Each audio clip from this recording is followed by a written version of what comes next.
Mike, Cheers. cheers. Nice to meet you again after like 5 years? No, Maybe 6 years, yeah. maybe 6. So let's resume Yes. a lot of our keep the conversations we have. conversation going. And let me remember you while and the context I knew about you and your project. Once I was reading and watching some interview of this professor. He's from Sydney, Australia, and he also teaches here at Westminster, John Cain, and he talks about, and his work is about democracy, freedom, and freedom of speech. And he mentioned it, the Talkeoke and the people's talks about that exercising the freedom of speech. And the good thing, after I read him and then I searched for your work, was that you go only places and you just sit there and the subject just arises. So I contacted you. We had this first meeting like 6 years ago, and now we're back. I would like to experiment some ideas with you to take this outside of the huge, nice box that you have the table. Why can't we work on that? Yeah, sure. I mean, I'm definitely up for experimenting. I mean, I think also it's good to see the idea go to different countries and different continents. I mean, I would love to see this in Venezuela. Also, we've got this kind of Latin American in general, yeah, because it's not only Venezuela. yeah, Because we've got this small idea of a mini Talkeoke. All right. Yes. But also the full size, or maybe even bigger. But it's a lot about just the idea, and I think Latin America is right for this. Obviously, it's an area where people love to talk. For instance, do they love to listen? Yes. For instance, I had this case because I do practice law, and I have this case in Curacao. And after we finished we have a hearing there. So I just talked with some lawyers about regular stuff, because we have people from Venezuela but also from Curacao. So this is the idea to promote that those subjects that probably we talk about but we don't get into the channel, like YouTube channel like mine or yours. So I would like to prepare probably what can work together today of the regular format. The length, I really enjoy this, that people could be seated like here. Yeah. Drinks are optional or mandatory? I think we would say optional. Since I last saw you, I've stopped drinking. This is alcohol-free beer. All right. So just for health reasons. All right, but it's not optional there. Too serious, but that I guess I would have to say that the drink should be optional. When I first started doing Talkeoke in 1997, I had to have at least 2 pints of lager just to begin, because I was very nervous in those days. But now, I remember that you saw me once that I was delivering a speech about the history of Venezuela, remember? Yeah, in South London. Yes. In the Venezuelan pub. Yes, but I don't remember exactly the place because I'm kind of lost here. Yeah. But yes, I remember you saw. Yes. But yes, the idea will be that feeling comfortable, not having like a huge studio, but a regular conversation. Yeah. The rules are not there is no rules, but the idea is to be more comfortable and open and in Talkeoke we say there's 2 rules: no fighting, no singing. not singing. Yes. And why is that? Because it becomes then a karaoke. It just degenerates. I mean, I love singing. I love karaoke, but in this situation, You can't actually come back to the talking from the singing. Yes, because it's not. Yeah. It's then against it the becomes talking. something else. Yeah. Yes, I like that. Yeah. So the rules are not fighting, not singing. Yeah. What and I other should say rules? the no fighting as well. It's not just like punch. It's also this idea of using discourse, any very kind of aggressive threat discoursing. or aggression. Yes. It's about listening, and sometimes the biggest role of the host is to be able to convert a discussion into something that's more constructive and less adversarial. Well, I remember once that we have these political moments of tension in Venezuela, and everywhere you go, it could be a wedding, it could be a birthday or a barbecue, you ended up talking about politics. So what I did, I put this name that it was like enlightening. It was. Let me see how I translate it into English. It is in Spanish, alicoramiento ilustrado. So it is enlightened and drinking Right. and being enlightened. Yeah. And what I was doing was, before going to this gathering, it will be whatever it is. Let's see what good thing we have to talk. And then you assign 2 people. Search for internet, whatever you want about this, and make a little discourse of 2, 3, 5 minutes. After you that, everyone talks about the thing. I remember being there. Probably you can talk about the history of London, of St. George. So the people, you tell 2 It's people. St. George's Day, by the way. Today. St. George's Day, If we're doing anyone's it St. watching George's this, Day. it's St. George's Day, but it's a very bizarre thing. But yeah. But imagine that we go someplace and we just search for internet. Yeah. Where he come from, when it was, what was more or less the idea, and 2 people, they prepare a brief discourse. They just go and go. After they finish talking, you're just distracted from this political tension thing. So those were the times where I was thinking, let's work on this. Yeah. So the other idea will be, is there a subject that we can be aware of and take it out, or address it without I think we never shy away from controversy. It's always good to talk about controversial subjects. It's just the way that you talk about it. And I think you're right that talking about it from a different perspective, from a different angle. We always say it's essential to be tangential. Yes. It's one of the people with speaks respect. many sayings, yes. So, for example, talking about St. George's Day, as we brought it up, it could actually be a political thing, because some of it is about the identity of England, the right wing in this country. See, St. George is very important because it kind of defines some kind of identity, some kind of Englishness, but it's ill-defined in a way. Well, see, But it's a good path, and we've in fact done Talkeoke at St. George's Day celebration, where we really delved in from a different angle the concept of what is Englishness.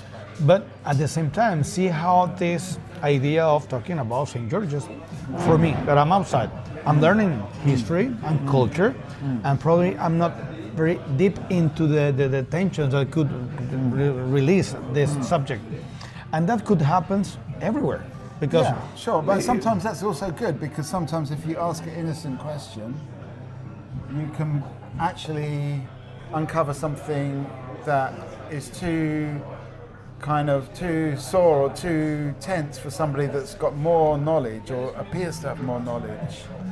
But- So, sometimes we like to say that it's all about asking the best stupid question. What about the venues? Where will be the best places to hold a conversation like this? Just anywhere. I mean, we like to say that. But do you Yeah. let's say, do you reserve it previously, or you just can go It some depends. places I and you mean, go I out think if in we a- were in coming a to a park? pub like this, Like, we need we to just organise went. it with the owners, because they would need to find a space for us and be happy about it. But if we were out on the street, then we would just set it up, or in a park.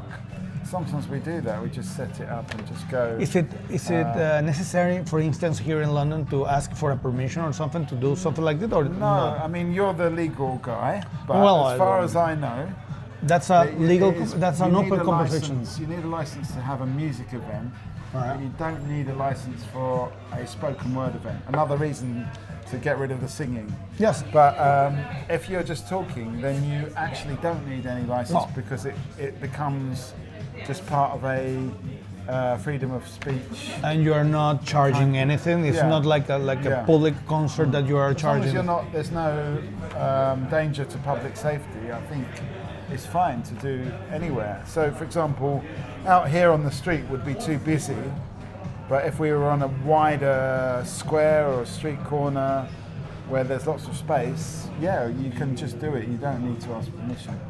Well, I believe we're right now having the first or the pilot of the Talkeoke mini in here. I want you to tell me a little bit the history, because you were saying in 1998. 1997. 97. Talkeoke. Well, I might have mentioned 98, but No, 97. I started doing Talkeoke in 97. 97. Why is Yeah. that? I mean, why did you? You know, to begin with, it was actually more of a response to television, TV talk shows, because I felt that there was a lot of very popular talk shows at the time in the UK, which were, to me, a kind of like quasi-public discussion, because it was very choreographed, it was very manipulated, and it wasn't really a genuine constructive discussion. It was much more about, I'm going to shout at you because I don't agree with you, and I'm going to shout at you back. Yes. I remember that kind of show thing. Yeah, Yes. it was very popular, and I just thought, I found it to be quite exciting in the fact that it was people speaking, but disappointing in the outcome because I felt it was too managed. So my thinking was, what about if I started a talk show where we don't know what we're going to talk about? It could be anything. And did you have any experience previously? Yeah, I mean, I was this? actually working on this since 1994 when I was at art school, and I was working on. So your preparation is in art school. I studied as a critical fine art practice. All right. And I just came through to talking because it's a kind of performance that everyone does. It's very accessible. But I also thought there's a lot of potential here because I felt like we could talk a lot better. And so I kind of thought I'm going to create my own talk show. And actually, between 94 and 97, the shows that I made were much bigger in size, involving more people and more organisation. But actually, I got asked to make a smaller version, not by me, but by some people running a kind of performance nightclub. And they said, can you make a smaller one? And I just came up with the Talkeoke. Well, yes. And it just worked. People really enjoyed it. Yes, really, and that's another thing. The duration of the talk.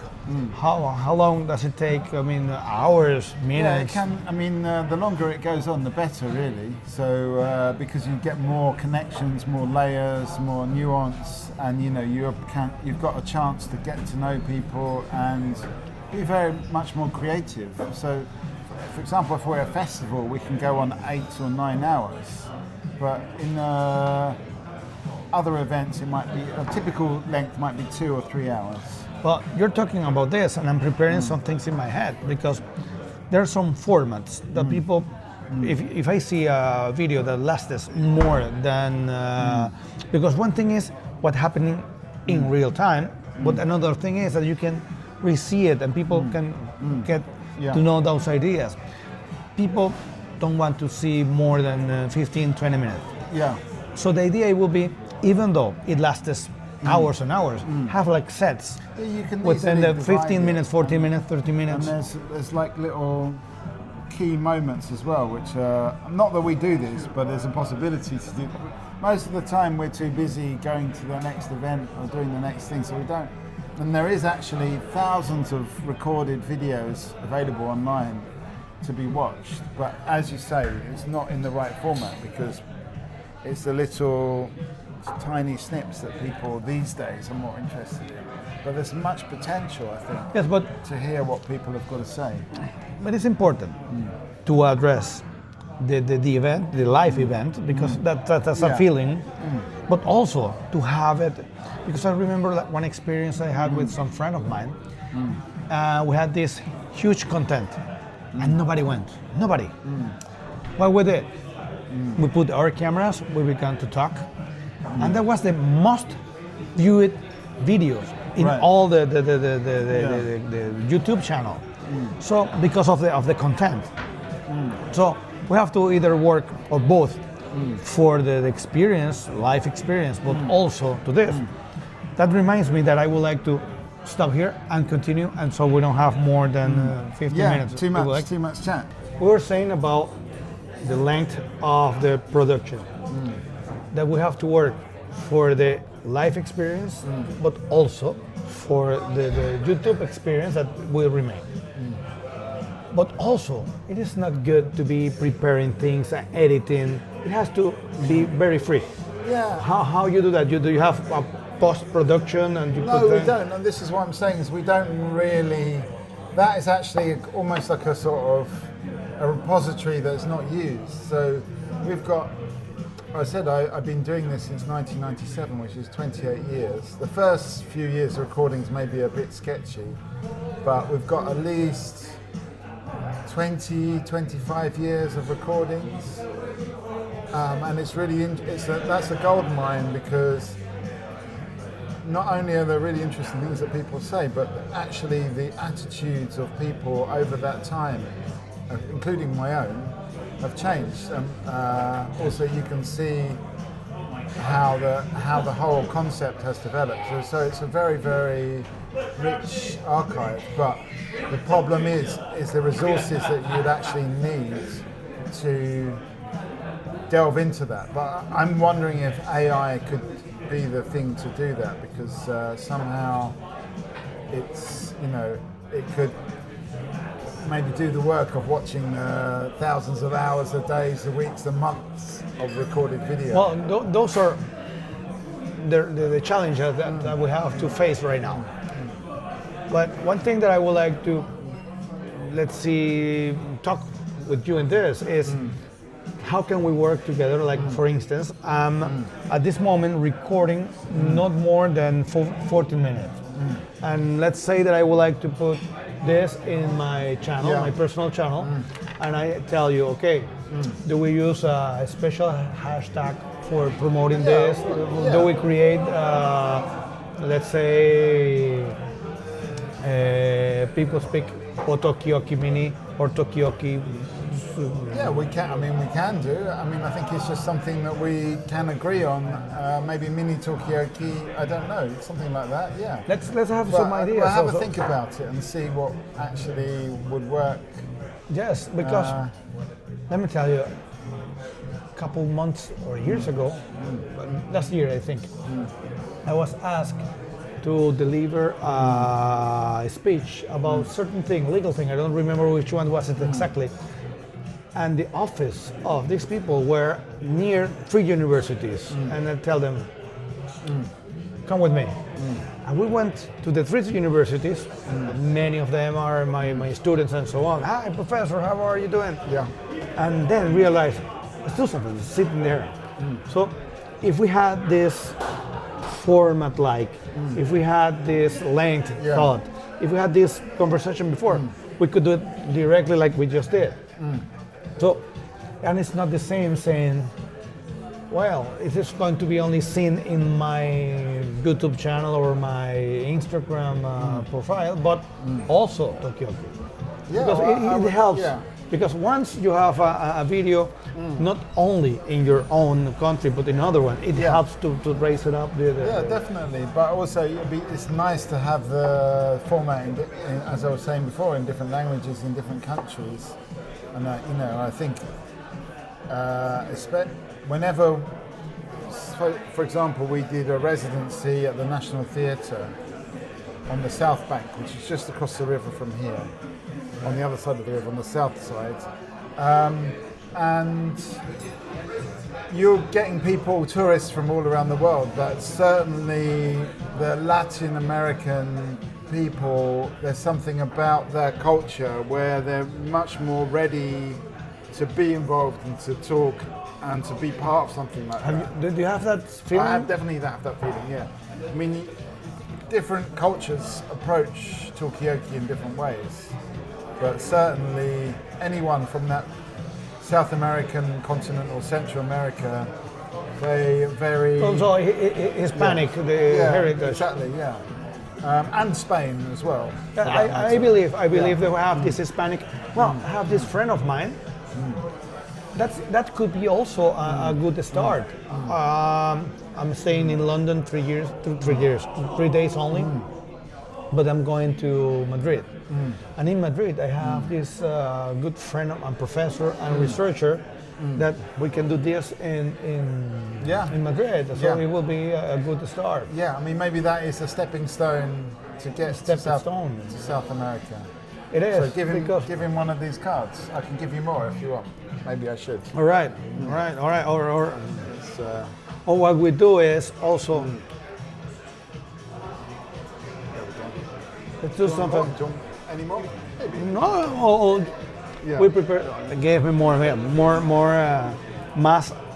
Estoy diciendo que estoy aquí hablando con Mike para llevar a España y de España a Latinoamérica, from Spain all the way to Latin America. Exactly. So we can, let's pack in Spain in order to send to Latin America. It could be the springboard for Latin America. It would be a good idea. Like sport events. Yeah. So you are a leader or a pathfinder of today is known as a podcast because you were doing podcasts before the idea of podcasts existed. In fact, it was in the noughties people came up to me and said, "This is a podcast," and I'm like, "Is it? What is a podcast?" So people just introduced me to the concept quite early on, actually. Well, yes. Do you have any material from those days? Yeah, of course. Yeah. Send it. So you are the precursor of podcasting, because the word podcast comes from the iPod. Yeah. So at that time, it didn't exist the iPod already. Once again, I can't remember. It's all in the midst of time. I don't know. I'm taking your word for it, but I was there, but I just can't remember the details. Well, so probably I'm seated here with the creator of podcasting. I think, well, some other people were doing similar things, I'm sure. But even in the year 2000, we were already streaming the Talkeoke. And that was very early on when streaming was very basic but very complicated and expensive as well, and you got a postage stamp tiny little screen that was all pixelated, but we were doing it back then in the year 2000. Well, let me tell you one thing. Yes, I'm here seated with one of the precursors of podcasting and streaming. But that's not, for me, that's not so important. It's much more about what's happening now and how do we engage people now. And the importance, it has like different levels, because the level is seeing the needs. And the need was, you don't want that show that is over show, that is really prepared, that is like plastic and thing. It's also, to a certain extent, oppressive, I think, because if you're saying your opinion or you're controlling the opinion, then you're oppressing those who don't have the same outlet. And I think it's an important point for democracy as a whole, that everyone should have the same ability to have their thoughts heard. But we don't live in a world like that at all. Some people, everything they say is, every tweet No problem, you can go. is read by 5 million people or 100 million. Some people, even if they do speak, everyone just ignores them. So we don't live in the world where people have got the same platform to be heard. And social media gives everybody a platform, but obviously it's very much about how many followers, how important, and that creates a big distortion in the debate, and I think it's led to some toxic traits in society, actually. That brings another important issue. Let's see, in English, sometimes the word I don't have it, even though I know it is the same. When you have control of the content, when you are the editor. But it has censorship. Yeah. One thing is this resists more censorship. Do you think there are certain matters that should be restrained of being in public? No, I don't think so. I don't really believe in that. I think it's actually quite dangerous to actually prohibit some topics of discussion. I personally think you should be able to talk about anything. I think very often that approach is a more blunt approach than actually sensitivity to how people are feeling when they're talking. So you, for sure, you can talk about anything if you can do it in a tactful way, where where you are actually respecting and listening to everyone's opinion. I brought the issue, the subject, because with all this of artificial intelligence and so on, and people is saying that, wow, we should restrict the creations because a lot of people could be confused and they can be driven to another thing that they don't really want, that they could believe. Well, yeah, there's a lot of potential for being misleading, I think. But I think that's in a way, I think that's a different issue.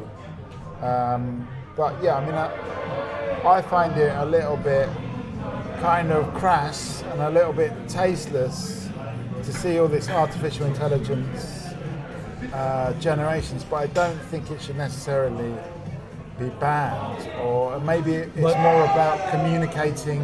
But let me tell you one thing, there are certain governments and regimes that they want to block. Like, for instance, they block certain content in internet, they block certain content in regular media things, and they want to block the creation of AI videos. And I think that the answer is just to make it clear that you are watching an AI video, so make it clear to people this is generated by artificial intelligence. Well, we have this, let me show you. Let me show this. We have this concern. So I think that this would be a good idea. Yeah, but this is not necessarily what I think, but this is what just some people we've worked with are but thinking. at least it is a subject to be tried. Yeah, it's a subject that we talk about a lot these days. There's a lot of fear and a lot of possibilities from AI. Another thing that I was thinking, we can work think together about this. Let's imagine that while people is talking and the other ones are watching, we can have like the comment box. But one thing that people can be writing what they feel in that moment and so on, and that is going to be attached to the program or to the show, because at that moment you see, I remember that once when I was seeing this and this and this with Mike, I commented this. So you can use it as a file recorder of thoughts and ideas. Yeah. So it will be good. Asking people to be participating directly. Yeah, and it's also very useful if you have an argument with your girlfriend or partner, because I can never remember what the conversation was, but it'd be great to be able to just go back, rewind back, and actually remember. Because I can never remember the details, and I always get caught out like that. Well, you know? but that's another discussion. That is really good. No, I'm telling you because a couple of weeks ago we were at this conference, and the people who gave the conference, they had, scan please this QR, and in this QR you can be asked questions and so on. So the questions in real life, they were shown. They had some, and that's a good thing because you can measure the interest of the people. What we could talk about. I mean, or you could vote for a certain matters. I mean, the one of the skills of the Talkeoke host is to look at the audience, and this is one of the things, because we do spend a lot of time training other people to do Talkeoke. And this is one of the first things I say is look at people's faces. You can tell if they're interested. You can actually tell each word if they're interested, because you can see a little flicker from particular words that are exciting them. So that's very important as a skill to be able to see what is actually interesting people. But yeah, for sure, there are other more kind of algorithmical or probably a papers like a stick thing, and people then take the picture. Yeah, there's more practical ways.